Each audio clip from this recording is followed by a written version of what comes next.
नमस्कार दोस्तों, मैं हूं सौरभ शर्मा। आप देख रहे हैं भारत 24। दोस्तों, आज जो शख्स मेरे साथ मौजूद है उसको मैं सिर्फ एक ही चीज कहना चाहूंगा, वो है सुरों के वीर। नाम है जसबीर। सर, बहुत बहुत स्वागत है भारत 24 में आपको। थैंक यू जी। क्या हाल चाल आपका? अच्छा, मैंने जैसे कहा आप हैं सुरों के वीर जसबीर। जी। और वीर मैंने इसलिए कहा क्योंकि जब आप स्टेज पे जाते हैं जसबीर जी, जी। वो आप जो एनर्जी भरते हैं वो एक वीर ही भर सकता है। स्टेज पे क्या थॉट प्रोसेस रहता है जब आप जाते हैं, how to entertain the people along, जैसे सामने होते हैं आपने लाखों का क्राउड भी देखा है। सो थॉट प्रोसेस कई आर्टिस्ट का रहता है हमेशा। पहले तो नर्वस रहता है, पहले तो दिमाग में ये रहता है कि पता नहीं क्या होना है, कैसे होएगा। एक हर जगह की ना एक ऑरा होता है, जी। तो उसको देखना है कि कैसे है, साउंड कैसे है। फिर बहुत लोगों के रेफरेंसेस हैं आपके माइंड में, आपके अंदर नुसरत साहब बैठे हुए हैं, आपके अंदर जगजीत सिंह जी बैठे हुए हैं, गुरदास मान साहब बैठे हैं, हंसराज जी बैठे हैं, सरदुल सिकंदर बैठे हैं। तो बड़े बड़े आर्टिस्टों के रेफरेंसेस, सोनू निगम जैसे लोग जो हैं, जो परफॉर्मर भी हैं और सुर भी बहुत कमाल के हैं, तो वो रेफरेंस लेके जाते हैं कि कैसे शुरू करना है। फिर उसको माहौल को देख के मुझे लगता है एक ऑरा होता है। फिर जी। वो पहले आप अपने आप को थोड़ा हिप्नोटाइज करते हो, देन फिर आप लोगों को हिप्नोटाइज करते हो। तो अच्छा, उंगलियों का जादू आपने हारमोनियम पे बहुत बिखेरा है और अब सुरों का जादू बिखेर रहे हैं। स्विच कैसा रहा हारमोनियम से और माइक तक? हारमोनियम तो खैर मैंने बहुत बजाया और जी। बहुत बहुत लोगों के साथ मैंने संगत की है। ऐसे नहीं है कि मैंने प्रोफेशनली संगत की है। जैसे हरभजन मान है, मलकीत सिंह जी हैं और सरदूल पाजी हैं या हंस पाजी हैं, उनके पीछे कभी बैठ के मतलब गाया भी है। बहुत बैक स्टेज भी बहुत उनके साथ गाया है, और लाइक कोरस भी बहुत बहुत तरीके से गाया है। वह बहुत अच्छा सफ़र रहा है। मुझे लगता है कि पिंड से आके A1 साइकिल बस पे चढ़ा के लाया था मैं पटियाले। आज इस वैनिटी वैन में बैठ के हम लोग इंटरव्यू कर रहे हैं। ये बहुत ही कमाल का सफ़र है, और सबसे बड़ी बात है कि जो लोग प्यार करते हैं, इज्जत देते हैं। इज्जत जो है वो कमानी मुश्किल है। पैसा कई बार लोग कमा लेते हैं, उल्टे सीधे काम करके भी कमा लेते हैं, मगर इसके लिए आपको एक जर्नी होती है जिसके लिए आपके लिए लोग रोते हैं, आपके लिए लोग जो है मरते हैं, आपके लिए आपको प्यार करते हैं, आपसे बात करते हैं, आपसे बात करना चाहते हैं, आपसे डिस्कस करना चाहते हैं, अपनी ज़िंदगी के बारे में भी कई बार बात करना चाहते हैं। तो ये आई थिंक कमाई जो है वो मुश्किल होती है, और ये किसी किसी आर्टिस्ट के हिस्से में आती है, और मैं बहुत इसके लिए बहुत आभारी हूँ। अच्छा, जैसे भी सर, हम हमेशा कोलैबोरेशन के लिए पूछते हैं जी। कि आप अगला कोलैबोरेशन क्या होगा, लेकिन एक कोलैबोरेशन के लिए हम बहुत उत्साहित हैं। जी। वो सरकार और जेरी वाला है। कब हम एक साथ इस कोलैबोरेशन को देख पाएंगे?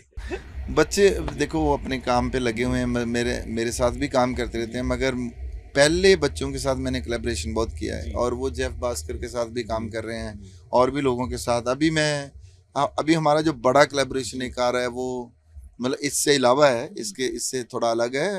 हरभजन मान, मैं और कुलविंदर बिल्ला, शिवजोत, बीर सिंह और भाई हरजिंदर सिंह जी हमारे मतलब कीर्तन के सबसे बड़े किंग हैं वो। तो हम गुरु मान्यो ग्रंथ करके एक गाना गीत जो है, धार्मिक गीत है, जो गुरु साहब की जो शिक्षाएं हैं, कैसे हमने इकट्ठे रहना है, कैसे हमने जातों पातों से ऊपर निकलना है, कैसे हमने एक दूसरे दूसरे को भाई समझना है, एक दूसरे की सेवा कैसे करनी है। जैसे पंजाबी और सिक्खी की अगर बात करो, तो जैसे लंगर की प्रथा ही है, एक बहुत मशहूर है। दुनिया में कोई भी आफत आती है तो जो सिख हैं वहाँ लोग वहाँ पर खड़े रहते हैं। तो वो गुरु ग्रंथ साहब की जो शिक्षाएं हैं, जो आध्यात्मिक भी हैं, फिजिकल भी हैं, मेंटल भी हैं, साइकिक तरीके से भी आप उसको अच्छी तरीके से आगे ले जा सकते हो। तो वो एक गुरु मान्य ग्रंथ जो है वो कोलैबोरेशन कर रहे हैं। देन फिर मेरी और शिवजोत की एक कोलैबोरेशन है, जेफ भास्कर और मेरी एक कोलैबोरेशन है, कई कोलैबोरेशन है जो, और सिम्बा जेरी के साथ तो करते रहेंगे कि वो तो घर की खेती है। सर, जब हमने आपका भी एक दौर देखा है, दौर आज भी आप ही का है, लेकिन आपकी रीच बहुत फैन से बहुत इजी होती थी। इजली टिकट्स भी मिलती थी, इजली लोग आते थे। लेकिन आजकल आप खबरें पढ़ रहे होंगे, 3 मिनट खुलती है, टिकट्स नहीं मिल रही हैं। या बहुत सारे फैंस अछूते रह रहे हैं अपने कलाकार से। ये जो खबरें आप देखते हैं कि फैंस को टिकट नहीं मिली, रियल फैंस की बात कर रहा हूँ, वो नहीं पहुंच पाते हैं। तो इन खबरों को जब आप पढ़ते हैं कि टिकट्स 3 मिनट में बिक गई, 10 मिनट में बिक गई, लाखों टिकट्स है और टिकट्स की ब्लैकमेलिंग हो रही है, जो कलाकार है उस पर इम्पैक्ट पड़ रहा है, तो इन सब खबरों को कैसे आप देखते हैं आज के दौर में सर? नहीं, अच्छा है, मुझे लगता है कि टिकट बेचने का भी ये अच्छा तरीका है। एक मार्केटिंग का भी बहुत अच्छा स्टंट है। मैं नहीं करता, कई लोग, बहुत सारे लोग पहले से ही करते हैं, बहुत टाइम से पहले, कई बार बहुत देर पहले भी लोग सोल्ड आउट लगा देते हैं या कुछ ऐसे, जर्नली मैं बात कर रहा हूँ। तो एक तरीका भी होता है, लोगों को क्यूरियोसिटी भी बढ़ती है, क्योंकि लोगों को नहीं पता होता कि इसके पीछे क्या चल रहा है। और फिर लोग आते हैं, और आजकल इंडिया में तो बहुत कमाल की ऑडियंस है। यहाँ पर तो अलग तरीके के टिकटेड शो भी होते हैं और स्पॉन्सर शो भी होते हैं, और बाकी के सारे शो जो लोग देखते हैं, बाहर भी ऐसे हैं इंडियन जो लोग हैं। तो अच्छी बात है, मुझे लगता है मार्केटिंग का एक अलग अलग सा तरीका है, ये बहुत खूबसूरत तरीका है। अच्छा पाजी, आपने हमेशा से ही कहा है कि कोई ऐसे शब्द किसी गाने में नहीं होने चाहिए पंजाबी में, या वेपन्स नहीं होना चाहिए, इसके लिए आपने हमेशा मिक्का से भी बात की, हनी पाजी से भी बात की। और क्या आपको लगता है कि जब आप गाने देखते हैं बदलाव महसूस करते हैं, या आज भी आपको लगता है कि यहाँ कुछ गाने हैं जो थोड़ा सा इम्पैक्ट डाल रहे हैं पंजाबी इंडस्ट्री पे? नहीं, बहुत सारे गाने हैं जो एक्चुअली क्या होता है, हम लोग इसलिए बोलते हैं क्योंकि कंपटीशन जो है ना वो गंदला हो जाता है। देखो, दो बंदे जब लड़ाई करते हैं, दो कंपटीशन है ना, लड़ाई है, आपका एक मुकाबला है। तो जब दूसरा बंदा एक गाली निकालता है, तो जो सामने वाला बंदा होता है उसको मतलब डिसाइड नहीं कर पाता कि मैंने इसके लेवल पे आके मुकाबला करना है या नहीं करना।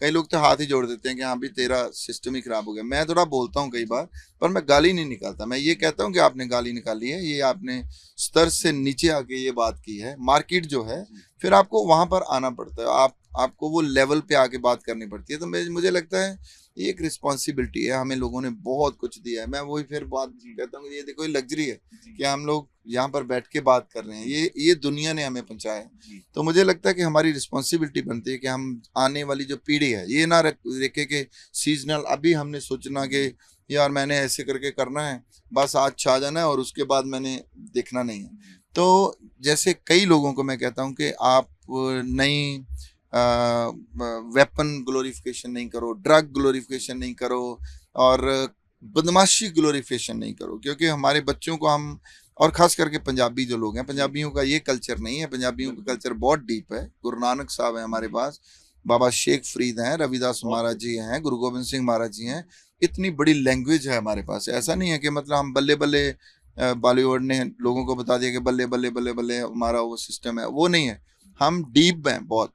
तो वहां भी जाने की कोशिश करनी चाहिए, वहां से हमें बहुत खजाना मिल सकता है। और मैं आपको बताऊं, जब वो गालियां थोड़ी बहुत भर देते हैं ना, जैसे कई लोगों ने गाने किए थे उस टाइम पे, अभी भी कर रहे हैं कई लोग, उससे कोई ज्यादा फायदा नहीं होता। गाना वैसे भी हिट होना होता है।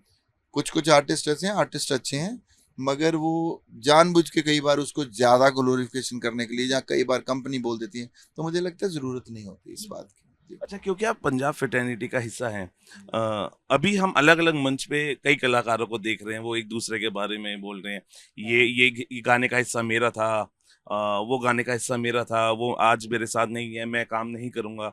लेकिन आपको लगता नहीं है कि पंजाब में हमेशा से हमने इतनी मोहब्बत देखी है, इतना प्यार देखा है, लेकिन आप अलग अलग मंच पे जब हमारे कलाकार पंजाब के जा रहे हैं, कहीं ना कहीं हर्ट होते हैं आपकी? कम से कम ये आप खुले मंच में मत करिए, अगर सुलझाने तो किसी को एक जिम्मेदारी लेनी पड़ेगी और बैठ के इसको सुलझाना चाहिए। जी जी जी, मुझे लगता है कि ये बातें करने वाली है ही नहीं। अपना टैलेंट दिखाना चाहिए। जो अगर आपके पास एक अंतरा कोई ले भी गया, एक स्थाई ले भी गया, तो इतनी बड़ी बात नहीं, दिमाग तो नहीं ले गया ना आपका। तो आप और बना लो गाने, इसमें क्या कोई इतनी बड़ी लड़ने की बात नहीं होती। और दूसरी बात है, हम कई बार कुछ चीज़ें जो हैं वो बाहर लोगों के सामने, फिर वही बात करता हूँ कि वो कई बार सिर्फ 10,000 लोगों को खुश करने के लिए हम लोग वो बात बोल देते हैं। आज जैसे मैंने शो करना है, मैंने मर्यादा में रहना है कि कोई ऐसी बात ना हो जाए कि इनको तो थोड़ी बहुत अच्छी लग जाए, फुकरी तो हो, मगर वो इम्पैक्ट इतना बुरा छोड़ जाए कि लोग, जो बच्चे आए हैं छोटे, उनको लगे कि ये बंदा गंदी बात करके गया है। सो आई थिंक ख्याल रखना चाहिए इन चीज़ों का। अच्छा पाजी, जब आर्टिस्ट स्टेज पे होता है और कई बार हमने देखा है कि बॉटल्स आती हैं ऑडियंस से, वो मोहब्बत होती है क्योंकि आप, वो जुनून होता है जिसमें वो झूमता है, लेकिन एक आर्टिस्ट का क्या माइंड ऑफ सेट रहता है, जब वो स्टेज पे होता है, जब ऐसी चीज़ें होती है, हमने देखी भी है कहीं इंटरनेशनल जब आर्टिस्ट परफ़ॉर्म कर रहा है हमारा पंजाबी तो बॉटल्स आ गई या कुछ आ गया। किसी ने मार दी बोतल? जी। टच वुड, मतलब ऐसी अभी तक तो कृपा है हम लोग, क्योंकि वही फिर मर्यादा की बात है। अगर आप किसी को कुछ गाली निकालोगे, अगर आप उस तरह का ऑरा लेके जाओगे, तो हो सकता है आपके आगे से कोई बंदा, क्योंकि आपने उसको उत्साहित किया हुआ है, आपने उसको पहले से ही बताया हुआ है कि मैं टुच्चा हूँ, तो मेरे मेरे ऊपर आप वो कर सकते हो। कई बार मुझे लगता है स्कीम भी होती है, जैसे आपकी करण औजला के किसी ने कुछ फेंका था, तो मुझे पूरी तरह लगता था कि वो किसी की साजिश है। नहीं तो करण औजला तो इतना प्यारा बच्चा है, और आईफोन में मिली थी। हाँ, दिखता दिखता भी इतना अच्छा है, और प्यार से बात करता है, किसी से कोई बदतमीजी की वाली बात नहीं करता। तो मुझे लगता है कि वो इज्जत की बात है कि अगर आपने इज्जत कमाई है ना, तो फिर आपको इन चीजों से गुजरने की जरूरत नहीं है, ना ही आपको आफत आती है इस टाइप की जो। अच्छा, आप जो हमारे आर्टिस्ट हैं, बहुत सारे हैं, नुसरत फ़तेह अली खान साहब हैं, आतिफ़ असलम हैं। क्या कॉन्सर्ट अभी नहीं हो रहे हैं? क्या जो आना-जाना है, आगमन है, जो भी बंद हुआ है, हमारे बहुत सारे करण औजला ने कहा he is preparing for Pakistan tour. आपको लगता है कि जो मोहब्बत की एक वाणी है, जो म्यूज़िक है, जो रस घोलती है, उसका दोबारा होना चाहिए शुरुआत? मैं तो कहता हूँ कि music can bring us together. Wow! जो एक म्यूजिक है, स्पोर्ट्स है, कुछ कलाकृतियां हैं, वो आपको, पेंटिंग है तो पेंटिंग को आपको लिखने की जरूरत नहीं कि ये किस भाषा में बनी हुई है, या एक गाना है जहाँ ढोल है, तो उसमें आपको म्यूजिक के लिए भी आपको जरूरत नहीं होती। नुसरत साहब को सारी दुनिया सुनती थी, जगजीत पाजी को सारी दुनिया सुनती थी। तो आई थिंक ये तो आर्टिस्टों का तो आना जाना लगा रहना चाहिए, इससे ही मोहब्बत बढ़ेगी, और इससे ही लोगों लोगों में जो एक प्यार है उसका बढ़ावा मिलेगा। लेकिन बाजी जब कंगना बोलती है पंजाब के लिए, क्योंकि देखिए आपके दिल के करीब है और एक जो कॉर्नर है उसमें हमारा वो मिट्टी की सुगंध है जी। जो हमेशा से ही हमारे हम सूंघते हैं, उसको महसूस करते हैं। लेकिन जब ऐसी वाणी आती है, जब वो बता कुछ बोलती हैं अपने, तो जस्सी पाजी, जसबीर पाजी क्या सोचते हैं? बिकॉज क्या वो सेंटिमेंट्स हर्ट हो रहे हैं पंजाब के? देखो, अगर वो किसी को पर्सनल बोले ना, तो हमें कोई मतलब नहीं है। मैंने अभी भी उसके बारे में बोला भी है, और मैं बोलूंगा अभी। मैं उसके खिलाफ जो है ना, अगर वो पंजाब के खिलाफ बोलेगी, तो मैं तो शरेआम बोलूंगा, मुझे कोई प्रॉब्लम नहीं है। और मैं कंगना के खिलाफ नहीं हूँ। कंगना की मानसिकता जो है ना, जैसे जितने भी इतने ऐसे लोग हैं जो मानसिकता लेके बैठे हुए हैं, उनके खिलाफ मैं बोलूंगा ही बोलूंगा। और मैं उसको एक बात ये भी बताना चाहता हूँ, उसको भी, उसकी मानसिकता वाले लोगों को भी, पंजाब को कोई भी अड़ के हरा नहीं पाया अभी तक। पंजाब ने सब लोगों को प्यार किया है, मोहब्बत किया है। पंजाब जो है वो लाडला पुत्र है इस देश का, इस भारत का लाडला पुत्र है। जैसे छोटा बच्चा होता है ना, उसको लाड करते हैं लोग, उसको प्यार करते हैं, मोहब्बत करते हैं, तो उस तरह का। और पंजाब जो है, और मैंने आपको बताया, पंजाब के एक्शन ऐसे हैं, एक्शन बोलते हैं कि वो तिरंगे की बात करती है ना। हमारे तो कोई ना कोई जवान जो है ना, रोज 2-3 जवान जो हैं, वो तिरंगे में लपेट के आते हैं। उसको क्या पता कि तिरंगा होता है? तिरंगा ऐसे ऊपर करने से तिरंगा थोड़ी ना हो जाता है। तिरंगे में लपेट के जब आते हैं, तो फिर तिरंगे की वैल्यू पता चलती है कि वो तिरंगा है क्या, तिरंगे की कदर कौन करता है। सो मेरे ख्याल में मैं उसको बेनती करता हूँ, उसको मतलब एडवाइस करता हूँ कि पंजाब, पता नहीं उसके मन में क्या है। जबकि पंजाबी उसको लेके आए थे, पंजाबी बंदे जो हैं, वो ही एक बंदा पंजाबी था जो मेरे पास उसको लेके आया था पहली बार। बट उसको पंजाबियों के बारे में बिल्कुल नहीं बोलना चाहिए। और बहुत मुद्दे हैं देश के, और बहुत मुद्दे हैं, और मुझे लगता है कि उसके, क्योंकि वो एमपी है, उसका खतरा जो है देश को कम है, क्योंकि जिम्मेवारी समझ नहीं रही है आपको, बीजेपी को ज्यादा है। क्योंकि बीजेपी में इतने बढ़िया बढ़िया, इतने वरिष्ठ लोग हैं कि अगर वो इस तरह के लोगों को हैंडल करने लग गए, कई लोग हैं जो उसके खिलाफ बोले भी हैं बीजेपी में, तो बीजेपी को ज्यादा खतरा है कंगना को। मुझे लगता है उसको संभलना चाहिए, और आर्टिस्टों की, एक कम्युनिटी की इज्जत रखनी चाहिए। बिल्कुल साबित नहीं करना चाहिए कि हम लोग मूर्ख होते हैं, हम लोग इंटेलेक्चुअल होते हैं, हम लोग जीनियस होते हैं, पढ़े लिखे होते हैं, ये साबित करना चाहिए मुझे लगता लेकिन जब वो पंजाब और नशे की बात करती हैं, तो क्यों जस्सी हैं जो बोलते हैं, लेकिन बाकी जो हमारी फ्रेटर्निटी है, हमारी कम्युनिटी है पंजाब की, वो क्यों आगे आके नहीं बोलती कि पंजाब इज़ नॉट अबाउट नशा, Punjab is all about love? है। नशा तो हर जगह पे ही है। देखो, हर जगह पे हर देश जो है नशे को कंट्रोल करने की कोशिश कर रहा है। तो अकेले पंजाब में थोड़ी ना, वो उसको पंजाब में दिखता है, उसको मतलब उसका अपना मुझे लगता है नशे की डोज जो है वो खत्म हुई पड़ी है, तो उसको पंजाब में दिखना शुरू हो जाता है। जब उसकी डोज खत्म होती है तब उसको पंजाब में नशा दिखना शुरू हो जाता है। पंजाब में और भी बहुत सारी चीजें हैं, वो अच्छा बोले, पंजाब को क्रिटिसाइज करना तो क्रिटिसाइज भी करे, कभी करना है तो वो भी देश का हिस्सा है, मगर उसको ये मानसिकता लेके घूमना नहीं चाहिए। मुझे लगता है वो स्क्रिप्ट करके घूमती फिरती है कि मैंने 3-4 दिन बाद पंजाब के खिलाफ क्या बोलना है। अच्छा पाजी, आखिरी 2 सवाल। जब हमारे हमारे खुद की फ्रेटर्निटी पे अटैक होता है, या हम खबरें सुनते हैं कि हमारे एक सिंगर पे ऐसा हो गया है, अटैक हो गया है, पाजी दिल कसौटता है, मतलब क्योंकि हम एक ही हिस्सा हैं, हम चाहे हम जिस्म एक है, चाहे आत्मा अलग हो सकती है, लेकिन दुःख होता है जिस भी पाजी क्यों आप। नहीं, क्यों नहीं, किसी के भी कोई भी प्रॉब्लम होती है तो दुख होता ही है। बाकी आर्टिस्टों को भी अपनी जिम्मेवारी जो है जिम्मेदारी है उसको देखना चाहिए, उसके बारे में सोचना चाहिए और सोच के बोलना चाहिए, सोच के ही लोगों तक कोई बात जो है फिल्टर करके ऐसा कभी भी नहीं करना चाहिए कि मतलब आप कुछ भी बोल दो। मतलब यहाँ पर जो हमारा देश है उसमें बोलने की आज़ादी है, भौंकने की आज़ादी नहीं है। कोई भी आर्टिस्ट है, चाहे वो कंगना है चाहे कोई भी है, तो उसको हमेशा सोच के बोलना चाहिए, फिल्टर करके बात बाहर निकालनी चाहिए कि इसका असर क्या होगा।